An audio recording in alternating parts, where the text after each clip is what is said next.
The best way to learn a language? Immersion, living where the language is spoken and using it every day. But if that's not in the cards for you this year, you can still learn a language the second best way, and that's with Babbel. Be a better you in 2024 with Babbel, the science-backed language learning app that actually works. Don't pay hundreds of dollars for private tutors or waste hours on apps that don't really help you speak the language. Babbel's quick 10-minute lessons are handcrafted by over 200 language experts to help you start speaking a new language in as little as 3 weeks. Babbel's designed by real people for real conversations. Babbel's tips and tools are approachable, accessible, rooted in real-life situations, and delivered with conversation-based teaching so you're ready to practice what you've learned in the real world. For instance, I've been using Babbel's convenient courses to help me learn basic conversational skills in German while I'm getting ready for a little trip I'm planning. It's not a language I'd ever studied before, but I find the lessons really easy and kind of like hand-holding me through learning a completely new language to me. And it's reassuring to know that with the help of Babbel, I'll be able to greet people, order food, and ask for directions without having to consult language apps while I'm in Deutschland. I'm still learning. Studies from Yale, Michigan State University, and others continue to prove Babbel is better. One study found that using Babbel for 15 hours is equivalent to a full semester at college. Babbel has over 16 million subscriptions sold. Plus, all of Babbel's 14 award-winning language courses are backed by their 20-day money-back guarantee. Here's a special limited-time deal for our listeners. Right now, get up to 60% off your Babbel subscription, but only for our listeners at babbel.com/vulgar. Get up to 60% off at babbel.com/vulgar, spelled BABBEL.com/vulgar. Rules and restrictions may apply. Hi, I'm Jennifer, a co-founder of the Go Kid Go network. At Go Kid Go, putting kids first is at the heart of every show that we produce. That's why we're so excited to introduce a brand new show to our network called The Search for the Silver Lining, a fantasy adventure series about a spirited young girl named Isla who time travels to the mythical land of Camelot. During her journey, Isla meets new friends, including King Arthur and his Knights of the Round Table, and learns valuable life lessons with every quest, sword fight, and dragon ride. Positive and uplifting stories remind us all about the importance of kindness, friendship, honesty, and positivity.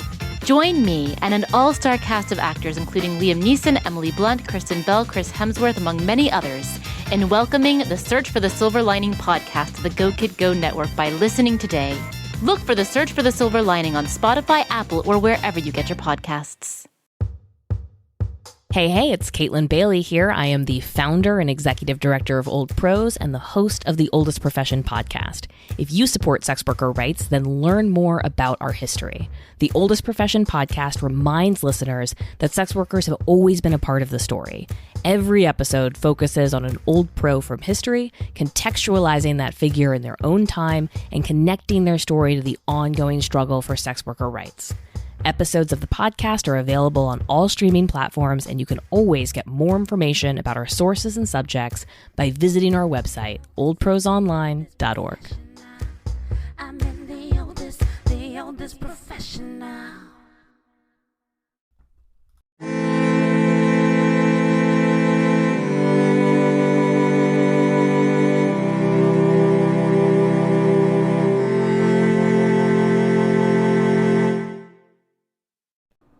Hello, and welcome to Vulgar History, a feminist women's history comedy podcast. My name is Anne Foster, and this is Season 5. So it's great to be back here doing a full season. Arguably, I could say the 3-part Fredegund Super Specials was kind of a season, but just technically I'm going to call those specials. And this is an official season with a topic, with a theme. And this theme/topic is... Well, we're looking at stories from around the world, but the official name is Vulgar History internationàle, Scandaliciousness without borders, tits out sans frontières. This bilingual title really, it's a great title, I agree, but also it really says what we're going to be talking about, because the first part, Vulgar History internationàle, we're going to be looking at stories from a variety of different countries, inspired by you, the listeners, aka the Tits Out Brigade. I've been learning more about where you're from and who some of the people from your countries are, and I really have really been enjoying learning all about all that stuff, and I'm excited to share it with everybody. Scandaliciousness Without Borders is part of what I think is going to become pretty evident, like from episode 1, that the sort of tits out scandaliciousness that we have looked at in the previous 4 seasons, largely centered in England, is not, that was just kind of where we happen to be, but frankly, there's people doing scandalicious things everywhere. And honestly, the universality of some of these experiences it was interesting for me to realize how international some of the things that happen are. Like, there's always kind of like some sort of like fucked up patriarchy. There's always someone being like, a woman with power, she must be a witch. Like, it's all just like, no matter where you are. So scandaliciousness without borders. And then also the third part of the title, Tits Out Sans Frontières, which is French for tits out without borders. But what I take that part to mean as well is to really talk about how the tits out ishness is really not limited to cisgendered women, or even to people who like to pull out a tit. Like, the fact that it's anyone can be tits out. Doesn't matter where you're from, what kind of person you are, your gender, your sexuality, any of it. Like, tits out is for everybody. So in this season, we will be sharing stories from across, as I count them, 5 continents, I believe 16 countries, asterisk. There's not going to be 16 episodes because your girl does not have time for that, but there will be less than 16 episodes, but 16 countries, because some of these people move around. We're going to be telling the stories this season of cisgender women. We're also going to be talking about people of other genders, and we're going to get to that. It's more coincidentally, we're going to be doing this as per every season chronologically, and it just so happens that we're going to be clearing it up more in the second half of the season, so like stay tuned for that. This topic and direction, again, was inspired by you, the Tits Out Brigade, because you are all kinds of people from all different places, and I want to honor you all by sharing stories of people from where you're from and people who are in some ways like you. All that being said, this podcast is frankly about storytelling and honoring these historical people while also telling a really good and scandalicious story. And I love that we're kicking off with this story. It's got a little bit of everything.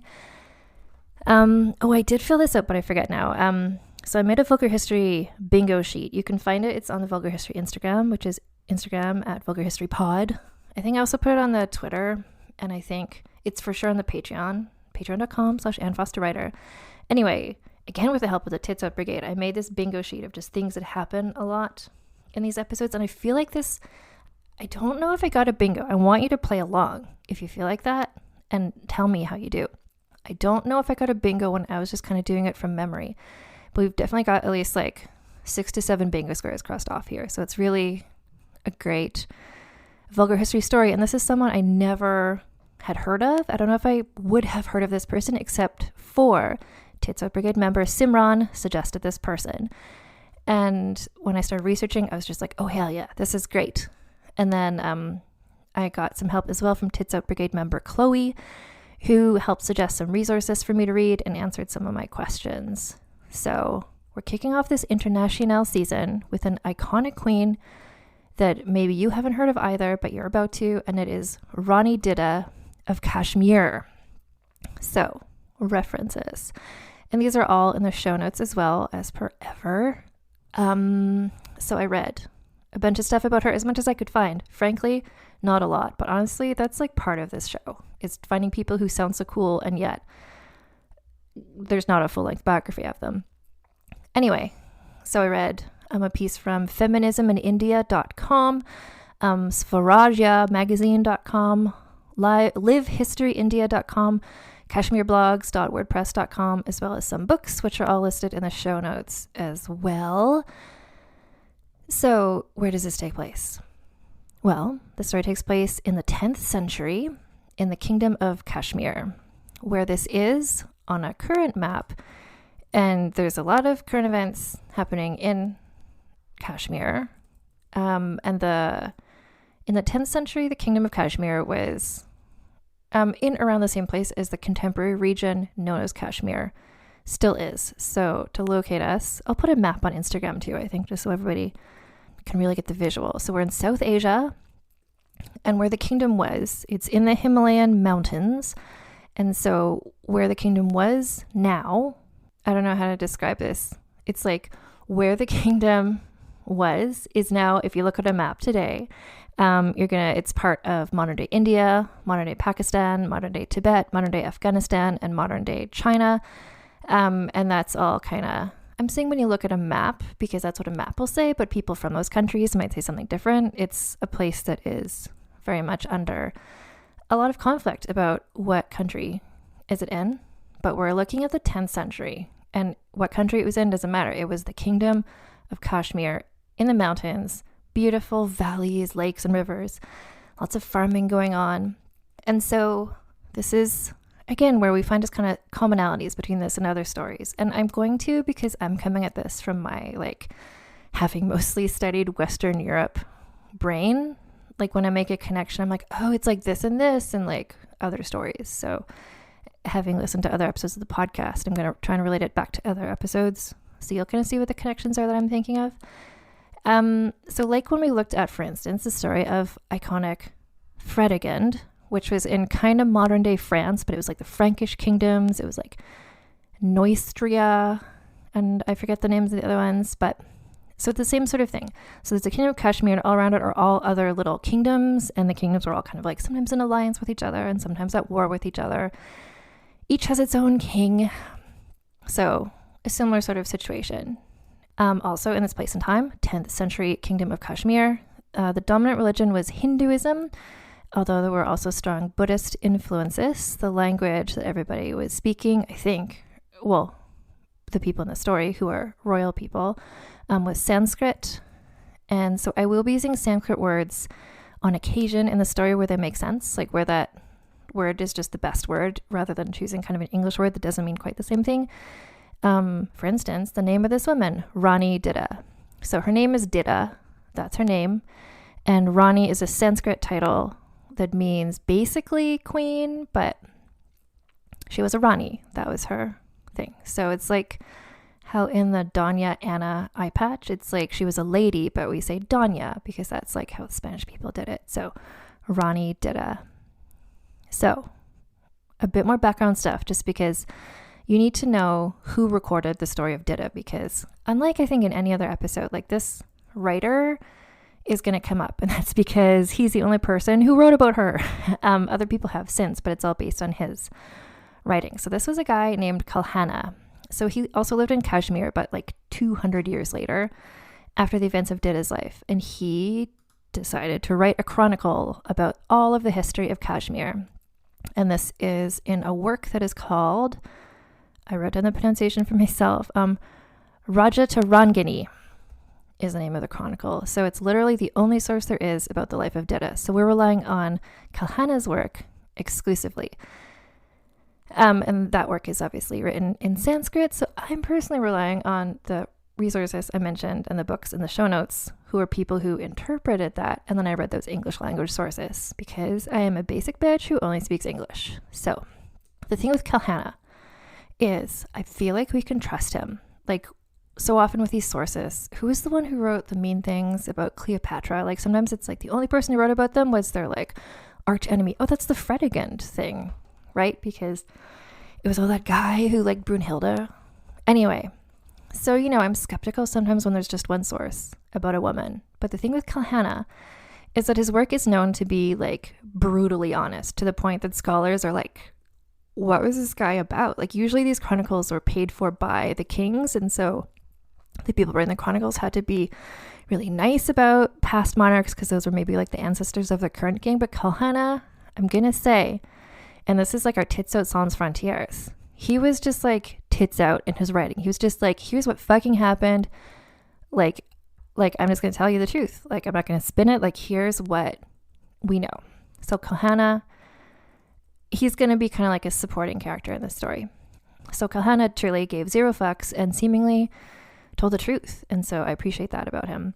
A historian named P.N.K. Bomzai wrote, that in Kalhana's history there are no heroes or heroines. Indeed, whether we love them or not for their virtues, it is their vices which make them unforgettable.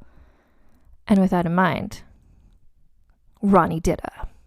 So, she was born in 924, 10th century, in the kingdom of Lohara, which is a kingdom that was near Kashmir. They were on a trade route near Kashmir. Her father was named Simharaja, and he was the king of Lohara, so she was the princess. So this is a royal story.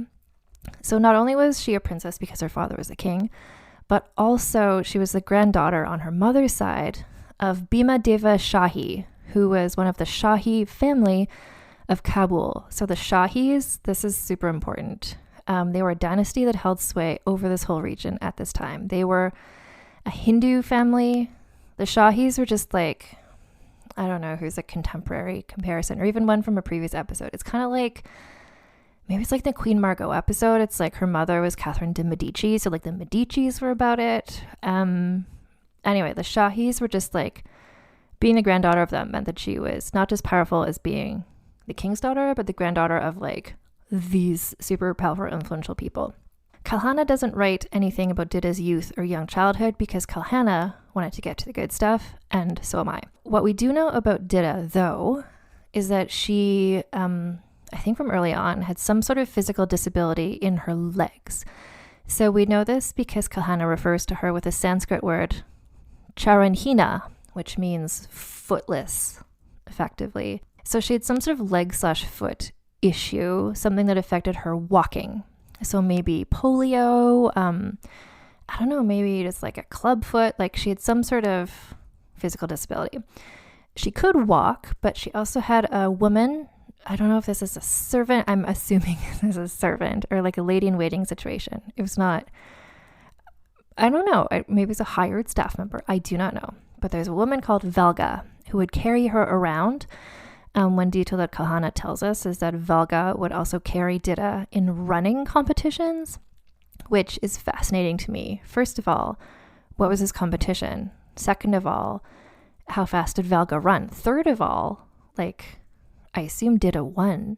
Like how when, what's his name? Nero would do in like ancient Roman times, he made them all have Olympics, but then he made everybody let him win. Anyway, I don't know. So Didda had some sort of leg issue, but she also would compete in running competitions, and love that for her. So unusually in these stories for a princess, Didda was still unmarried by age 26. So I don't know why that is. And that does happen in some other stories sometimes. But given who her family is, I don't know if it's like they were so powerful, people were like the family wouldn't think anyone was good enough for her, or if, I don't know, maybe they thought. There's some information here later about like how people with physical disabilities were looked at, so maybe people didn't want to marry her, not sure. Anyway, she was unmarried, age 26, and then one day, the family received an offer of marriage from Kasimagupta, the king of Kashmir. And at this time, Didda's family, well, her father, like Lohara, but then also her grandparents, the Shahis, much more powerful than Kasimagupta and his family, even though he was the king of Kashmir. Lohara was in a much better situation than Kashmir, and that is because Kashmir was in turmoil and had been for decades. This was largely because of a group of very unpleasant landowners who are referred to by Kalhana and now by me as the Damaras, or the Damaras. This is a word that means basically a landlord, but it means a bit more than that. And also these guys are so much their own thing. Like we're just going to go with the word, and I'm just going to make a judgment call that it's the Damaras. So these assholes had been causing chaos in Kashmir for decades by now. And if you're like, Anne, why are you calling these people assholes? Like, you don't know the cultural context of it. And it's like, I do, because Kalhana wrote about them, and he was writing in Sanskrit, so he used different words. But he told it like it is, and he clearly explains how the Damaras were the worst. He says they were ill-mannered and uncultured, but they put on airs and acted they were better, like they were better than they were, and just generally inserted themselves in royal business, and they kept things in chaos because they kept switching allegiances. Like they would support one king, then they'd support somebody else, and that person would take over as king, and then they would switch to another person. Like, they really held the balance of power, and they were just making everything a mess because there was constant rebellion and kings were being usurped way too often for any sort of stability. And this was for literal decades, and it's all just because of these assholes, the Demras. For instance, a year before Kasimagupta asked if he could marry Didda, his father, Parvagupta, became king. So Parvagupta became king by killing the previous king, who was a boy. I'm not sure how this came about, but he killed the previous king by weighing him down with rocks and throwing him in a river. So that's how Parvagupta became the king. So he basically threw the king in the river, proclaimed himself the king, but then Parvagupta died within a year of, sounds like heart disease type issues, which, given the kind of high stress way of life that seemed to be going on among people who want to usurp and be the king, could make sense, stress and whatever. At the same point, there's going to be a number of mysterious deaths in this story, and I don't think Kalhana theorizes this as murder, but I'm going to, because that seems suspicious. So Parvagupta was king for like not even a year, and then his son took over. The son is Kasimagupta. So this is kind of the chaos that was already going on. Like, Kasimagupta was the king, had just taken over because his father died of quote-unquote heart disease after having killed the previous boy king by throwing him in a river. Like, somehow the Demras were profiting off of all this chaos, and I don't understand how or why, but that's the sense I get. Anyway, so Kasimagupta is just like, fuck, I'm the king. The thing about him was he would not have expected to become king at this point because his father had like literally just taken over. Allegedly, according to Kalhana, Kasimagupta had been known as a bit of a dirtbag. He liked women, gambling, and he liked going on jackal hunts in the woods. But now that he was king, he was like, oh, okay. Like, looking at the kind of just like snake's nest all around him. This is giving me, this is like 1,000 years later. But like how it was when Cleopatra, you remember her and her family, and they all kept killing each other. Just like no one could trust anyone. He's like, I'm going to clearly be the next one tied to rocks and thrown in the river unless I figure out some good alliances here. He saw and knew that he would get political legitimacy and also the support of the powerful Shahis if he married 26-year-old Didda. And the family was like, okay, cool. And so the marriage was arranged. And our girl, Didda, comes to Kashmir. She went to the beautiful city of Srinagar, which, if you look at pictures, it's Kashmir in general, just like the picturesque, the way that it looks, like the mountains and the valleys, Srinagar itself. It's a beautiful place. And so she would have arrived, and she's just like, here's what's going to happen. I'm going to become an icon. I imagine she thinks to herself. Spoiler, she does. But anyway, she arrives. She's just like, this is cool. I don't know. Is she being carried by Valga? Maybe. I don't know. So she showed up, and everyone's just like, okay, who's this like 26-year-old person with some sort of like leg disability? Whatever. But to the surprise of basically everyone, Kasimagupta met her and fell in love with her so hard and so obviously that, in fact, he started to become known to the people of Kashmir, his subjects. So they started calling him Didakshima, which effectively means like Didda's pet, like person obsessed with Didda, like person who is in love with Didda. So Kasimagupta, aka Didakshima, loves his new wife, and this is where you kind of get the sense that like Didda was a cool person, like. And he maybe, we think like, who is good enough for her? But it's like, okay, like someone who becomes so besotted with her that like is, even though he's the king, people start calling him that. It's like, okay, I feel like this is what Didda deserves. So what is the deal with this relationship? There are options here, and more than one can be true at the same time. Firstly, he was just totally smitten with Didda, and who can blame him? As we're going to see, she was a great person. And again, like, Cleopatra vibes where like, I don't know what she looked like, and I don't think Kalhana writes about that because he had more important things to talk about. But I feel like it must just be like a star quality, like that level of charisma where just people just are besotted by her when they meet her, and including, luckily, her husband Kasimagupta. So bear in mind that she was great, and of course he fell in love with her. And what could be true at the same time is like he knew who her grandparents were, like the Shahi family, who who were really powerful, and he wanted to suck up to them. So by being really good to their granddaughter, maybe would make them work harder to like protect him/her. So both things can be true. Oh, and then also, because this always happens, and this is where it's just like, welcome to Vulgar History, there were obviously rumors that Didda was a witch who had put him under a spell, and that's why he loved her so much, which I'm gonna guess is because of the physical disability thing. Like, again, I don't mean to like, I'm not like putting in suspense for this. Like, there's stuff later about another person with a physical disability.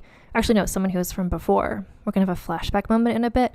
This was a culture and time in which people with physical disabilities were not accepted. So if people were like, why would the king be so in love with this woman who maybe has like a leg issue? I guess she must be a witch who put him under a spell. So mark that off on your bingo cards. Anyway, he had, also mark this off on your bingo cards, a coin minting moment. So Kasimagupta had coins minted, and just in this era, from what I gleaned from reading about all of this, / just the coin listings you can find if you're like a, antiques coin collector. There was a lot of coins coming out of this place and time because who the king was kept changing, and a way to be like, I'm the king now, and everyone's like, are you though, is to like make coins with your name on it, and everyone's like, well, it says it on the coin, I guess you are the king. So Kasimagupta had coins minted with not just his name on it, but Didda's name also, which speaks to how much he loved her and or how important she was. So the fact that she was influencing him to this extent made some people upset, because this stuff always makes some people upset. One of the people who was upset was, enter an important secondary character, Falguna, who was the prime minister. And in fact, he was the father of a woman named Chandralekha, who was also married to Kasimagupta. So, side note, polygamy was a thing that happened in this culture. Don't worry about it. It was not unusual for a king in this place and time to have more than one wife. But guess whose name was not on the coins? Chandralekha. Which I guess maybe made it also even more interesting how much he valued Didda. So, Didda gave birth to a son whose name was Abhimanyu, and her grandfather, the powerful Bhima Shahi, visited Kashmir to see his great-grandson and to build a temple in his honor. And side note, this family, as you will see, is all about building temples in honor of various people. That was their love language. And everything is cool for 5 years. Apparently. And I mean, frankly, for like a king in Kashmir to last 5 years seems good. Like, good for you, Kasimagupta. But then, when Kasimagupta was on one of his beloved jackal hunts, he caught a violent fever and he died. So, Didda, widowed, and so she immediately hid her son to protect him from being murdered, because young boy kings got murdered, as we know, like her son's grandfather. So, and it was probably pretty likely that the son might be murdered. So, like, good instincts, Didda. She was on her own now. Like, he'd loved her so much and he supported her so much, but now he was gone, and she was just kind of like, who can I trust? Who can I lean on here? So everyone gathered together for Kasimagupta's last rites, or his funeral. And there was a great pressure on Didda to throw herself, along with Kasimagupta's other wives, onto the burning funeral pyre of his dead corpse. And so that is a thing that's called sati, and we're going to need to take a little side note to talk about that. So this is a custom where a widow throws herself on the burning pyre of her dead husband in order to kill herself. There's a whole other conversation about sati in, like, not in 10th century Kashmir, like in post-colonial India in like 20th, 21st century. Like, this is a whole, we're talking about 10th century Kashmir. And in 10th century Kashmir, sati was very prevalent and culturally expected. Kalhana, and just, so Kalhana did not support this as a tradition. So it's a thing that some people did. Not everybody was expected to do it. So Kalhana, our man on the ground, he explained that even though he did not personally support it, the custom at this time, Didda's era, was so deep-rooted in the ruling families of Kashmir that not only like the people who did this, who like died by throwing themselves on the burning pyre of men. So it wasn't just wives who did it, but in this era, Didda's era, but also concubines would do this, mothers would do this, sisters-in-law, which this all sucks. I don't want to make light of it. This is a horrible thing, but the point where it's like, oh, your brother-in-law died, like now you have to die. It's like sister-in-law. Anyway, during this like big trend, Kalhana reports in this era, ministers, servants, and nurses would burn themselves when their like king or whatever head of the household died. He also says one time literally a cat, like a feline animal, out of affection for its dead master, voluntarily threw itself onto the funeral pyre. So people were just like, this is what was happening. Like, and if you're expecting like the cats and the sisters-in-law and the, like housemaids to all do it, then like of course the wife is expected to, and especially the like main wife, which Didda seemed to be. So she was age 31, and it was very culturally expected that she was going to throw herself on Kasima Gupta's funeral pyre and die. The Damaras would have been especially wanting her to do that because they lived for drama, but Didda was like, I'm gonna pass, like no thanks on the sati. And the thing is, she had historical precedent to support her reasoning for staying alive. She said she had to stay alive to protect her young son, who was the new king. And the historical precedent she had for this was recent enough. She must have known that this happened. And what happened about 50 years earlier was another widowed queen had refused sati for the same reason. And that person was Rani Sugantha. And this is our flashback moment. Rani Sugantha. So again, this is like 50 years pre-Didda. There was this person. So Sugantha, like Didda, had been the daughter of a king who was then married to the king of Kashmir, who then, I didn't write down his name. Anyway, she married who the king of Kashmir was at that moment. And that was like a decent reign. Her husband, the king, reigned for about 15 years. And then when he died, it was expected Sugantha would commit sati, but she refused, saying she had to stay alive to act as regent to her son, who was the new boy king, and his name was Gopalavarman. Like so many other queen regents we've looked at on this podcast, again, looking at you, Fredegund, Brunhilde, Sugantha was more than capable at managing the affairs of the kingdom, while the king was literally a son who, like, I don't know, played with trucks or whatever. There were rumors that she was promiscuous, which seems unlikely given the culture she was living in and the position she was in. But given that the Damaras hated her and wanted to ruin her reputation, so of course there were these rumors that she was just like this crazy, what was her name, the one from the Agrippina story? I can hear you all yelling at me, or imagine you are. You know, remember when there was like the wife and then she like theoretically had the like having sex contest? Like Messalina. People are just like, she's just like this Messalina type person, and Sugantha's just like, I'm just trying to rule the country, get off my back, Damaras. Anyway, one rumor, which maybe is true, is that she had an affair with her treasury minister, who allegedly took on king-like powers. So Sugantha was like the regent, the son was technically the king, but this guy, the treasury minister, was maybe sort of like manipulating her to get more power. For sure, he was a shady guy. For instance, he stole state treasures. So Sugantha's son started investigating the treasury minister. The treasury minister heard about this, so he hired someone to assassinate the king via witchcraft, as you do. So it's like hiring an assassin who knows witchcraft. Love it. So the king, in fact, coincidentally or witchcraft, died of a fever, and then the alleged witch assassin died by suicide after his involvement became known. I guess that was more, he knew his punishment would be really bad. So anyway, he died. The son is dead. The next king was Sugantha's next son, or I guess it could have been a different wife's son. Anyway, another little boy became the new king, but he died mysteriously after 10 days. The lack of a new heir caused even more chaos in Kashmir. The Damaras were just like loving it, started plotting a coup. So a group of decision makers, this sort of meeting, this like grand jury was called, that's called the Mahapanchayat. And so it's kind of like leaders from all different parts of the land came together and they voted who should be our new monarch. And because Sugantha had been effectively leading for a couple of years and she was quite popular among the people. She was proclaimed to be in charge. And so to make it all official, I mean, you know what she did?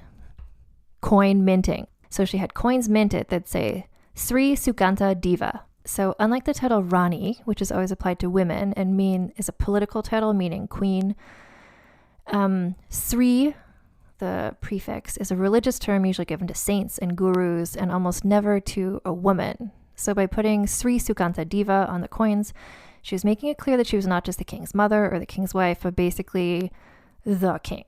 So this is like, who is the one? I'm sorry, I promise I prepare for these podcasts, but just things occur to me. Was it Hatshepsut in ancient Egypt? Haven't done on the podcast, but I feel like you guys might know.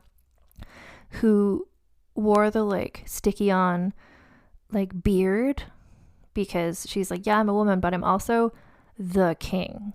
Like there's been other stories like this too. Is it Ethelflaed where it's like the word queen only meant like wife of? So if you're in charge, then you're called the king. Guess what? There's going to be like at least 2 more stories this season where women do a similar thing where they're just like, I am king now. So the thing is, part of why they voted her in and potentially part of why she agreed to do it, because I don't know how ambitious she was because Sugentha's daughter-in-law was pregnant. So this is the widow of her son who died. And presumably this unborn child could be the new king and would replace Sugentha when he was born, and she could go on and be regent or whatever afterwards. But then sadly, it was a stillbirth. So Sugentha was now the monarch with no heir. And she looked around and she's like, okay, I get the sense that she maybe didn't want to be the monarch, but she's like, okay, what if my heir could be one of my relatives who is a man who is nicknamed Pengu, which is a Sanskrit word that means lame, because like Didda, this guy had some sort of physical disability. The Damras didn't support this choice because of his disability, and they were the worst. In fact, they disliked this suggestion so much that they dethroned Sugentha, and in her place, they put Pengu's son, Partha, who is 10 years old, and Sugentha went into exile. 8 years later, she had gathered enough allies together that she could wage a war against Partha to try and become monarch again. There was a fierce battle, but her side lost, and she was captured, imprisoned, and killed. Kalhana really summarizes this all up when he wrote in his book, "Strange are the ways of fate, ever falling and rising." So Didda would have known what happened to her, but she also knew that some things had gone right for Sugentha. Like, if she was able to stay on top of the political situation and she stayed on as regent, maybe she would fare better than Sugentha. So the issue is, of course, the Damaras and other factions at royal court. And Didda figured out, like, okay, I need to just, like, be on top of this and be politically savvy and not get myself murdered or my son usurped. Her son, Epimanyu, was crowned as the new king. She was installed as the regent. If you remember, the prime minister in her era was Falguna. Remember, his daughter had also been married to Kasimagupta. Don't know if his daughter jumped in the fire or not. But anyway, I'm going to assume she did. Falguna was not a fan of Didda's, and he was like, ooh, like, I'm just going to, like, flee the city in fear of my life and hide away somewhere because Didda is in charge now and she hates me. And frankly, yeah, because Didda was suspicious of everybody, obviously, because nobody was trustworthy at all, clearly. This is one of the situations where paranoia was like the best call and a reasonable response to what was going on. Falguna leaving town, also good instinct, because we're going to get to this, but Didda was not afraid of murdering her enemies. So she faced a direct challenge from her sister-in-law's adult sons. So that's her sister-in-law. So that would be Kasimagupta's sisters. So I don't know why this didn't just say her nephews. Anyway, 2 adult sons gathered allies and surrounded her. Didda, like, literally surrounded her when she was just visiting a temple with her son. Didda managed to get her son taken off somewhere safely, and then she asked to negotiate. And this is where I know I've been saying she's cool, but, like, we haven't seen her do stuff until this moment.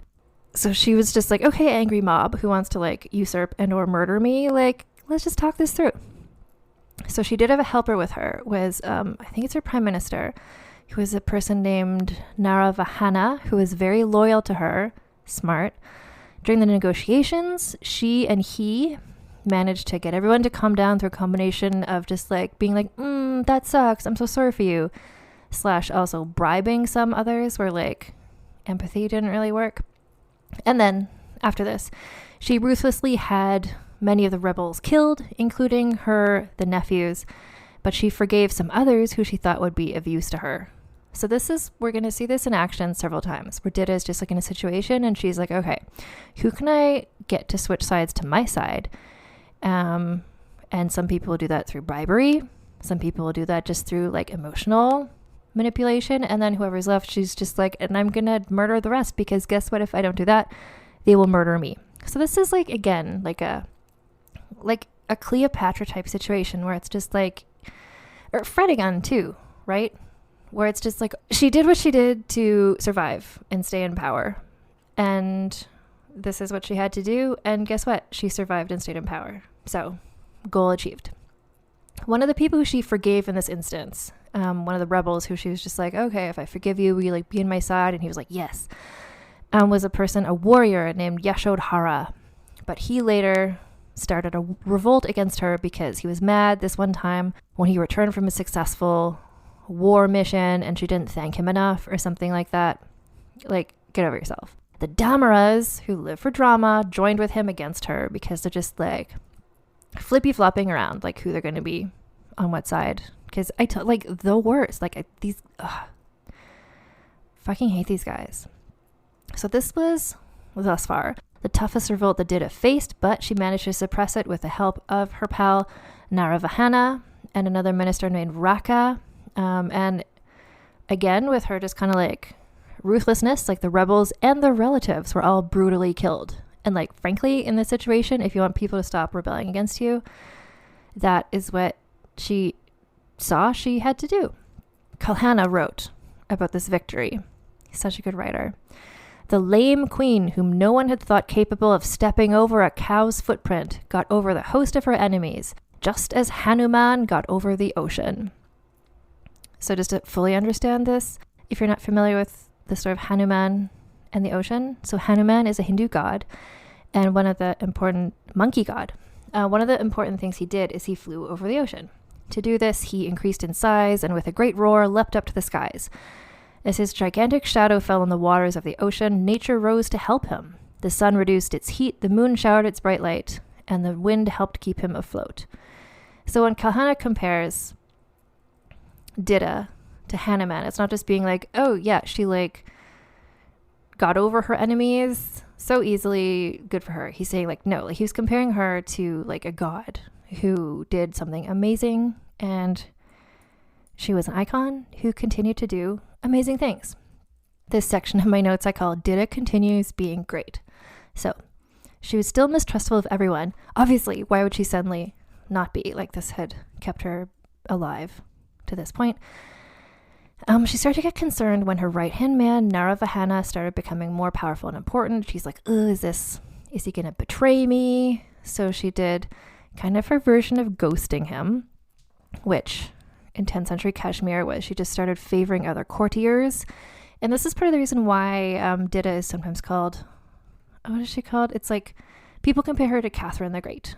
They call her like the Catherine of India or something like that, because of how Catherine the Great would favor courtiers over some others. And I'm trying to look up what she was called, and my cat is on my keyboard. So just like, hang on a sec. These are the high production values that you all come here for.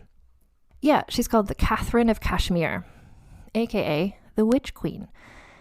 Anyway, so I guess this is the thing where it's just like, if you can't trust 99% of the people around you, like when the 1% is maybe okay, you're like, but can I trust him? Anyway, so she ghosted him. Naravahana was brokenhearted and died by suicide.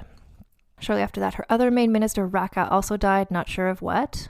I'm going to always just assume poison, but could be lots of things.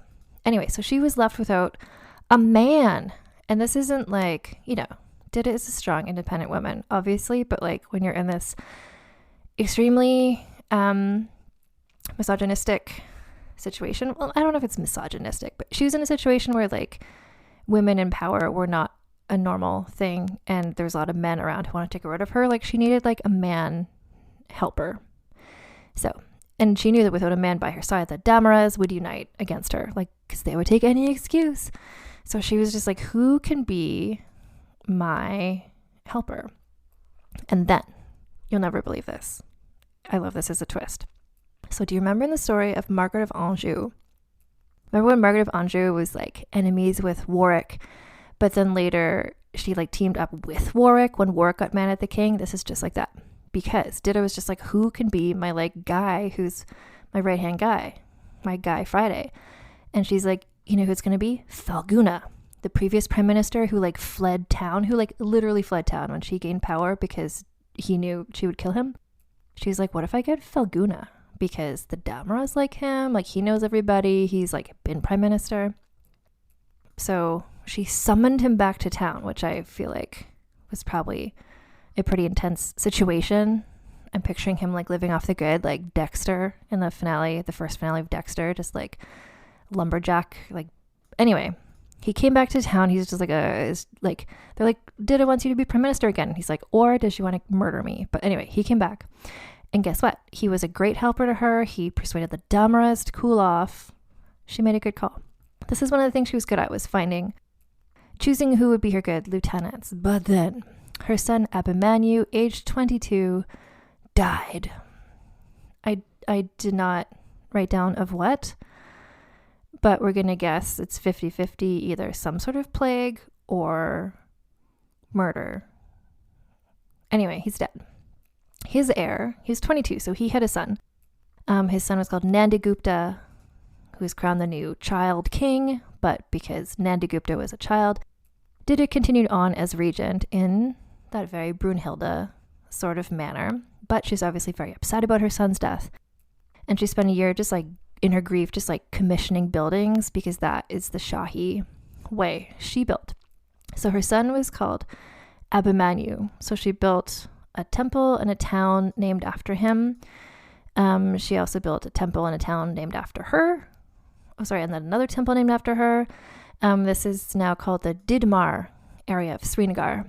She also commissioned a building, I think around this time, in honor of Valga, the helper who carried her around, called the Valgamath. But by one estimate, she laid 64 foundations. So just like the vivid, like physical reality of her grief was expressed through this orgy of building, commissioning. And then her grandson Nandagupta fell sick, and he also died. And again, plague or murder, I don't know. He was succeeded by a third younger brother who also died. This is getting suspicious. So then another grandson became king, Bhamigupta. At this point, Didda was again accused of witchcraft and bringing about their deaths. I would also suggest, was she or someone else literally just killing them, not in witchcraft, but just with like murder ways. Anyway, Didda, still lots of people suspicious of her, but she was still in power. And then, speaking of death, Falguna died. I have to assume there's some sort of plague going around. Like, this is a lot of people to all die all in a row. I'm going to guess dysentery, just so you can mark that square off on your bingo cards, but it could have been anything. Anyway, but then twist. So Didda's just like, fuck, I need like a man again. But guess who came on the town? A new man came on the scene named Tunga. Tunga was a Khasa buffalo herdsman from Poonch who had come to Kashmir with his brothers and was employed in her government as a letter carrier. She was impressed by his capabilities. I mean, at carrying letters, I don't know.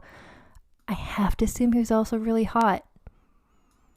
Maybe. Didda started promoting him. She's just like, whoa, I don't know what the sequence of jobs was, but it ended up with him, Tunga, becoming prime minister / commander of the armies. So the trajectory from like buffalo herdsman, letter carrier, prime minister speaks to his abilities, I guess. But also at this point, I think we all trust Didda can spot when someone has talent. She's not just like promoting rando anybody. he was widely considered to be her lover, and frankly, I hope he was. Good for both of them.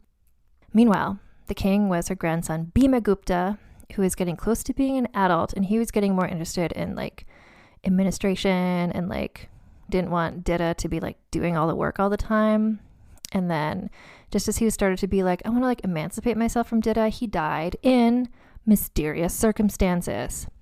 Kalhana says there's a rumor that Didda imprisoned and tortured him to death so she wouldn't have to give up power, which is like quite a specific rumor. If I was Didda and I wanted to get rid of him, I wouldn't imprison and torture him to death. I would just either hire a witch assassin or just like secretly poison him. Anyway, did Didda kill all of her grandsons? Did she kill even one of her grandsons? You know, it's 50-50 maybe. Whether she killed him or not, she took over after him. And like Sugantha before her, she was not just Rani Didda, she's now Sri Didda Devi.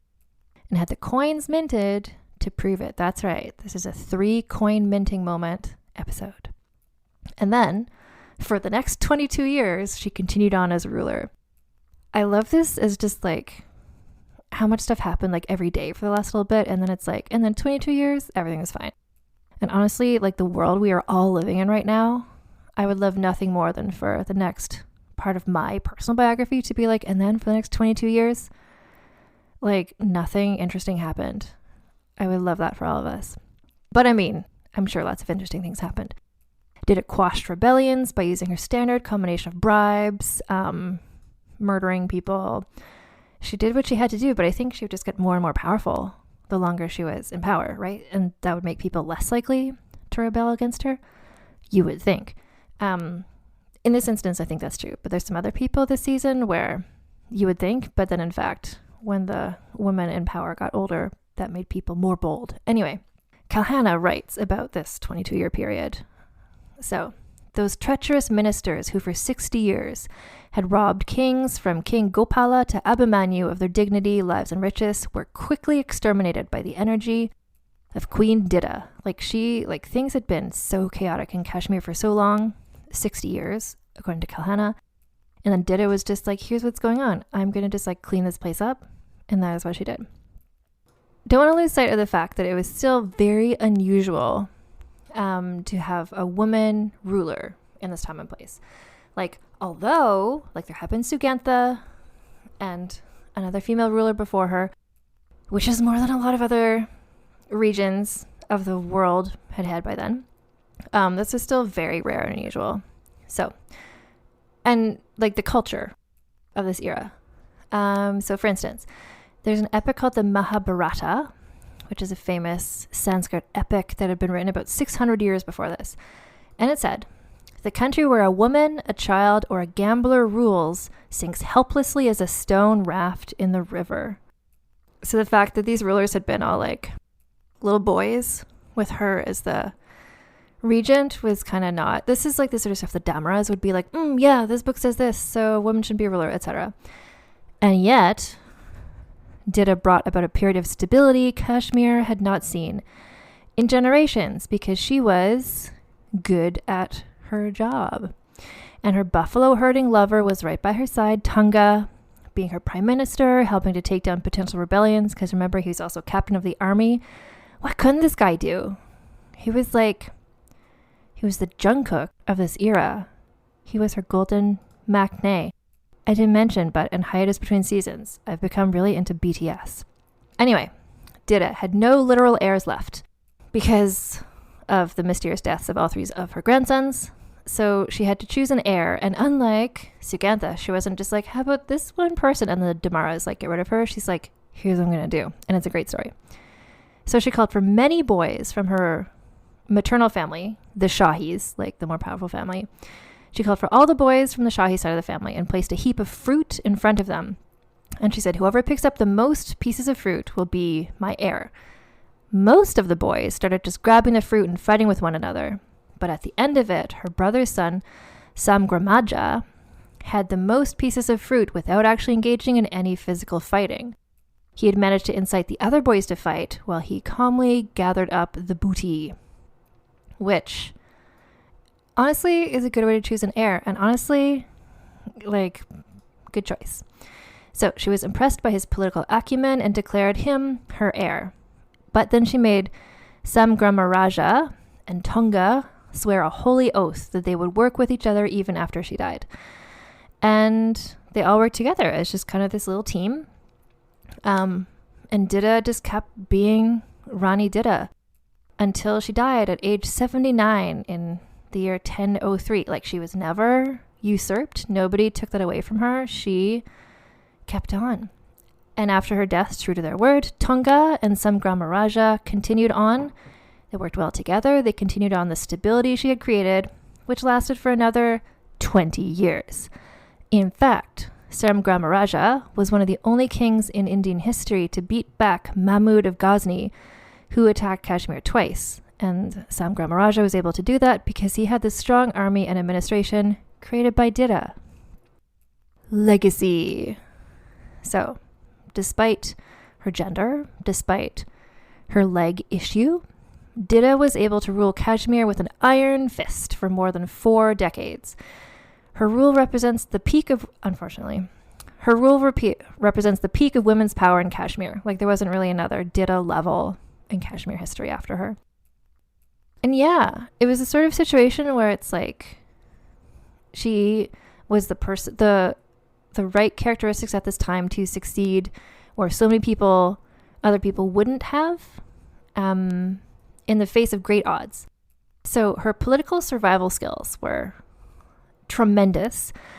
Clearly, she ruled for 40 years, in this like ruthless environment where people were constantly trying to overthrow her. She figured out how to make them not do that. Part of that was her really good ability at figuring out who to trust, figuring out who to murder. She created this stability in a very chaotic time and place, which speaks to her skill as just kind of like having a goal, manifesting, just like doing what needs to be done to make this happen. And it's all sort of like, you've listened to this podcast, you know my deal. I'm not being like, yeah, murder people. But it's like, if everyone's trying to murder you, then like, yeah, murder those people. It's kind of like for the greater good, and the greater good being like 40 years of non-chaos. Like, yeah, she just had to kind of quell some stuff going on. So again, like the only source about her is Kalhana's writing. And then that's been interpreted various ways by various different people. Some researchers have found it hard to digest how ambitious she was, her thirst for power. Some people thought like she was able to control her ministers so well. People were like, is that because she was like having sex with all of them? I would argue if she was having sex with all of them, she would control them worse because they'd all be jealous of each other.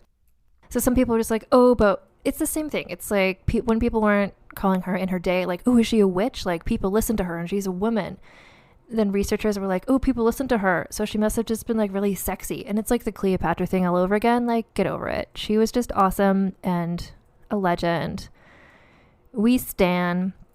And frankly, what in men would be admirable ambition and displays of power become in her like a failing and an evil, like women shouldn't be like this, etc., etc. But I mean, who gets the last laugh is like this fucking woman who like stayed on the throne until she died. Like, no one ever managed to get rid of her.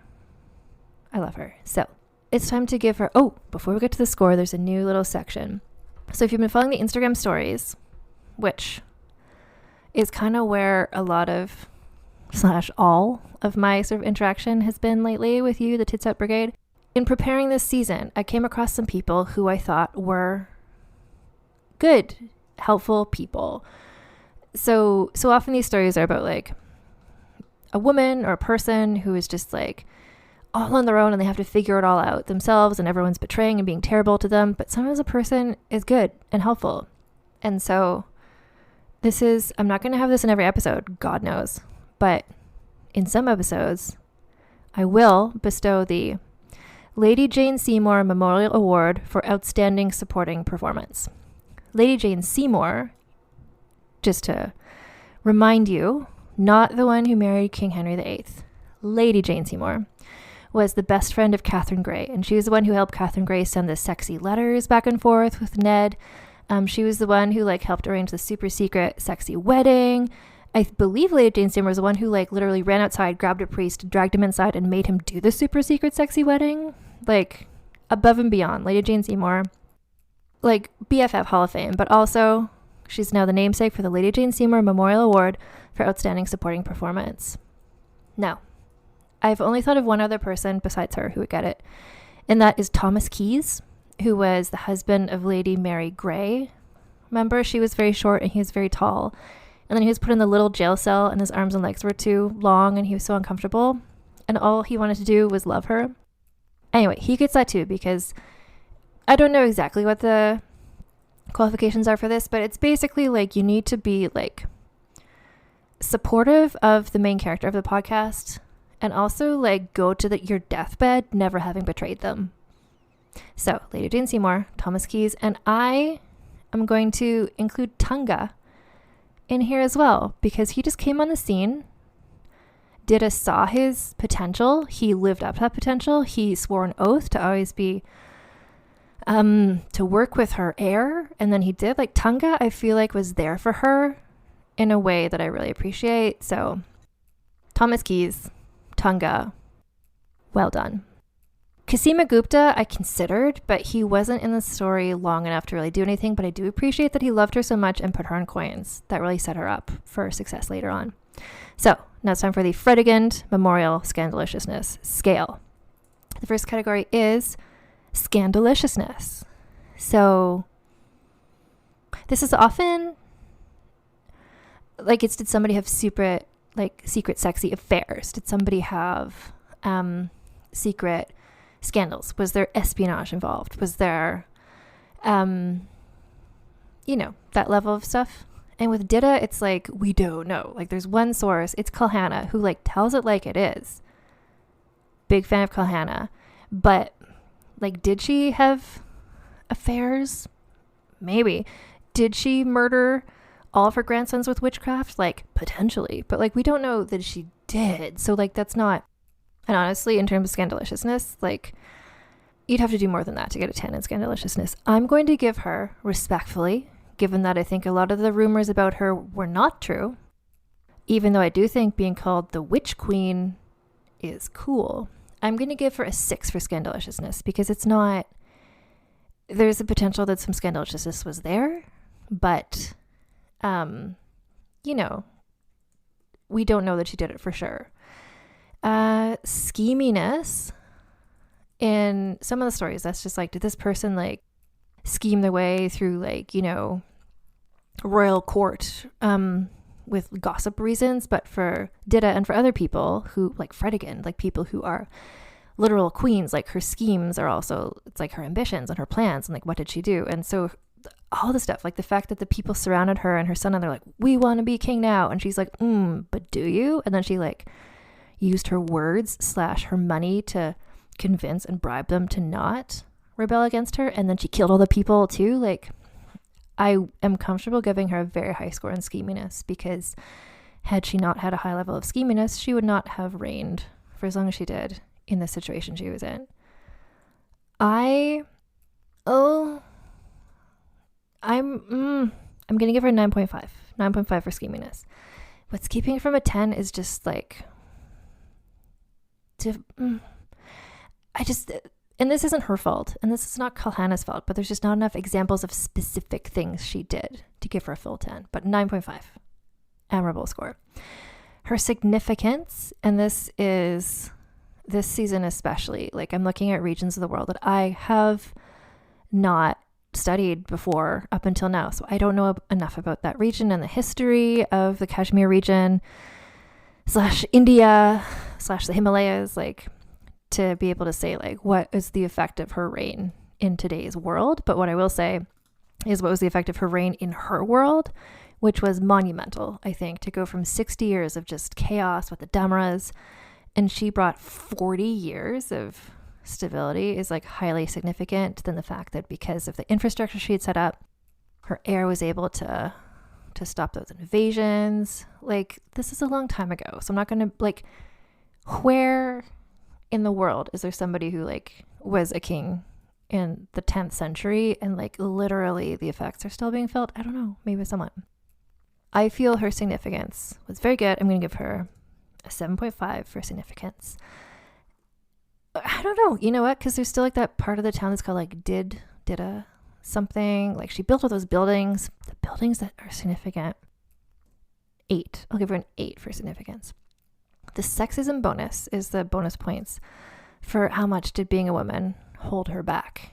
And this is tricky because she was not held back. Like she found ways to like scoot and like dodge and like achieve all this stuff, even though women were not set up for success in this culture. And at the same time, like, was she pressured to throw herself onto her husband's burning corpse? Like, yes. Like, were people upset when she didn't do that? Yes. Like, did people keep trying to usurp her power because she was a woman? Yes. So she had like, it's like a higher level of challenge for her as a woman ruler, on top of the fact that it was already challenging for anyone to be a ruler, as evidenced by the fact that people kept usurping kings every year. So she achieved everything she did despite sexism. Sexism did not bring her down in the way it did some of the other stories, but she encountered a lot of it. But that's why everyone gets automatically a 5. I'm going to say for sexism, 6.5. And then I just need to quickly do some math. Oh my God, that's a 30. 30! Oh my God, I'm really excited for her. This makes me really happy. You might think, Anne, don't you figure out these scores beforehand? No, it's all about vibes for me. But also, I'm not good at math. And so like adding, I can't add in my head. So I truly don't know where they're going to land until I do the math. So Rani Didda, I love that she's at a 30. I love that she was so, to me, like Fredegonde level. I knew nothing about her, but even beyond Fredegonde level, because I'd heard of the Franks before and I did not know anything about Kashmir history.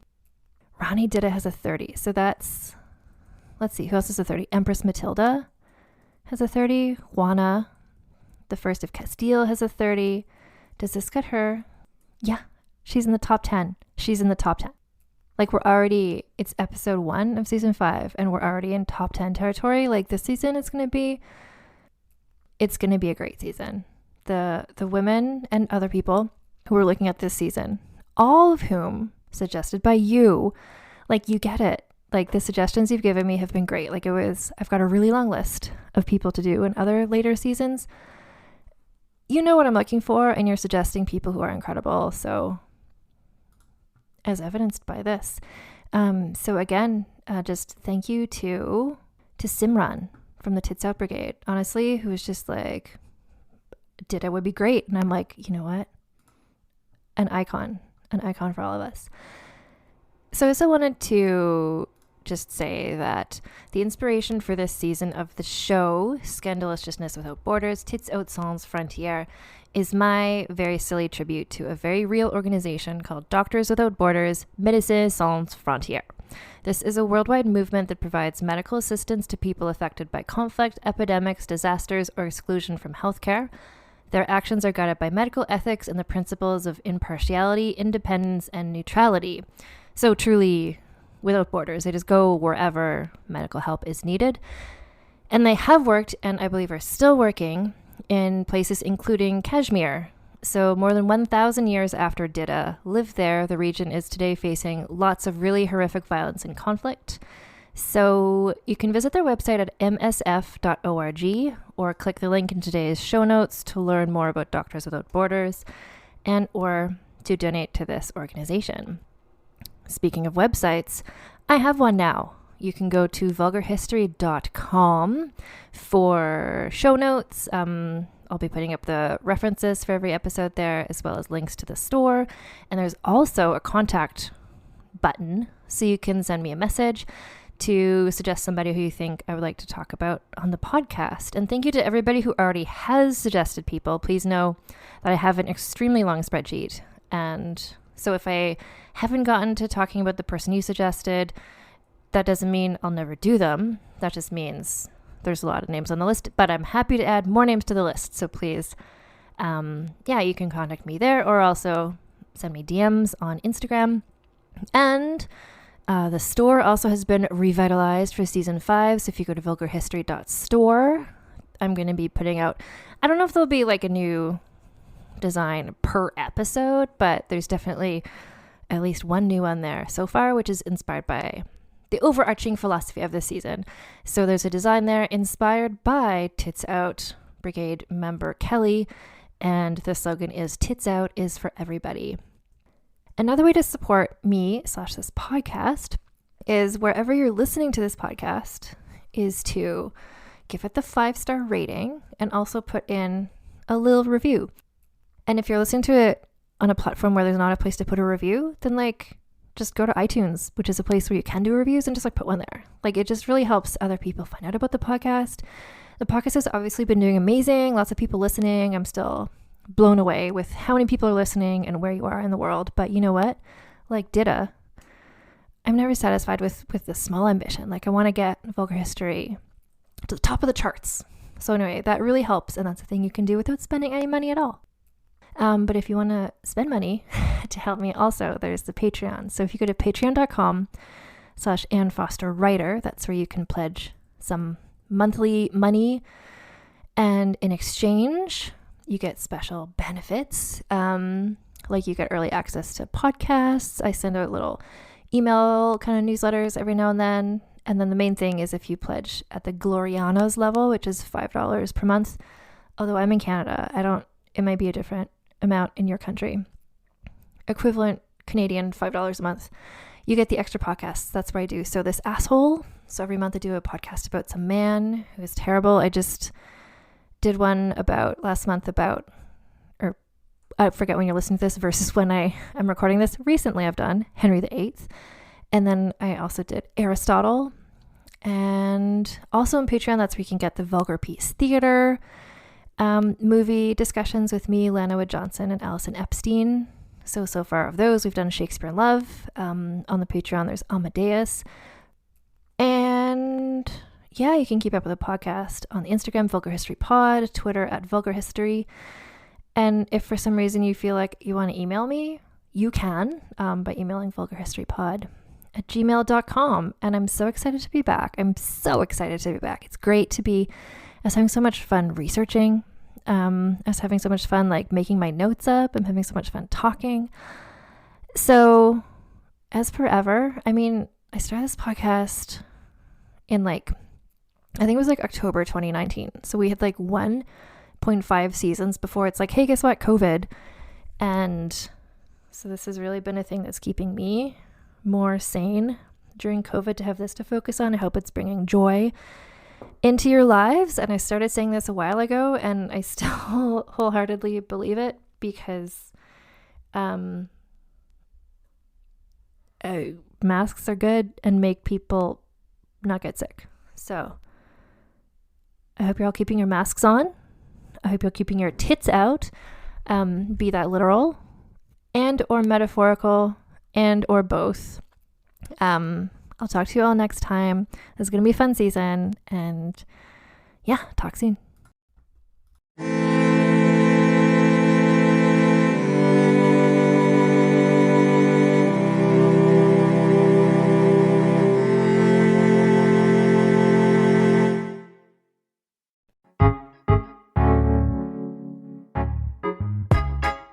I'm Laura Cathcart-Robbins, and I'm the host and creator of Only One in the Room podcast. Every week, my co-host Scott Slaughter and I invite you to join us for an hour and lose yourself in someone's incredible Only One story. We talk to the realest of real people, dealing with issues like infertility, addiction, human trafficking, and body shaming. Oh, and we want to be fair, so we talk to some celebrities too. Oscar winners, New York Times bestselling authors, supermodels, and even the most decorated U.S. Winter Olympian. Everyone is invited to share their Only One story with our listeners. This podcast is for anyone who has ever felt alone in a room full of people, which is to say that this podcast is for everyone. Download Only One in the Room wherever you listen to podcasts today.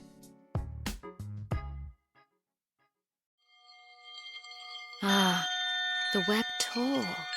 Those that both creators and were created by the threads disentangle from the fringes to feast on the very thing that spawned them. What's that, Silly? This is how you deal with weird! No! Do not harm my children! Oh, you lost a feather. Can I keep it? No, you can't force me to! Do you know what lies within nothing? Rocket is in trouble, Akasa! Can we turn on the windshield remotely? No, she could lose her job as an Akasar. I don't fear Vehar. No, but you fear me. If you intend to trick me, I will not hesitate to sever the oath bond entirely. Why didn't you help me? Coward! I don't have a parachute! I don't like free falling! Counterbalance, a high fantasy audio drama. Season 2, coming 15th of October 2023. Learn more on trilunas.com.